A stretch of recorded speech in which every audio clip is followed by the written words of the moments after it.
You are an American citizen if you were born on U.S. soil, according to the Birthright Citizenship Clause of the U.S. Constitution. The law was fought for by free slaves and ratified after the Civil War, and it's impacted the makeup of our country today. I am Syrian American. I have citizenship because I was born here. I am South Asian and Japanese Latin American. I'm the first person in my family to be an American citizen by birth. I am Pakistani Filipino American. I'm a U.S. citizen, but my parents were not when I was born. U.S. citizenship is one of the most valuable things I own. I'm the only one in my family who is a U.S. citizen. To be an American citizen has meant that I have been able to get a job, go to school, to walk through this country with a certain amount of absence of anxiety. I think of how many times I've had to check U.S. citizen on the same document where I'm filling out my name, Maz Ali. It's hard enough to move through this country, to move through this world with a name like that, with Islamophobia and racism. It's a small saving grace. Even though it's in the Constitution, birthright citizenship has always been hard-won. Frederick Douglass and Wong Kim Ark were two people who fought for immigrants and their children and the right to become Americans. Frederick Douglass escaped slavery. He then became a powerful voice in the fight for emancipation.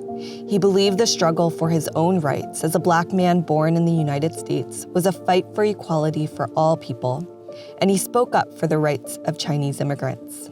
In the 1890s, Wong Kim Ark was a young cook in San Francisco's Chinatown who was born and raised in the U.S. The Chinese were the largest group of non-white immigrants at the time, and they were feared as carriers of disease, unfair labor competition, and foreigners degrading the status quo. As a result, Congress passed the Chinese Exclusion Act. It was the first time people were banned from the U.S. because of their race. The Chinese were America's first undocumented immigrants. Chinese exclusion took place at the same time that formerly enslaved Black Americans in the South faced ongoing violence and Jim Crow segregation. White supremacy triumphed over Frederick Douglass's democratic vision of a nation based on equality for all. On his way home from visiting China, Wong Kim Ark was denied entry back into the U.S. because he was Chinese, even though he was born here.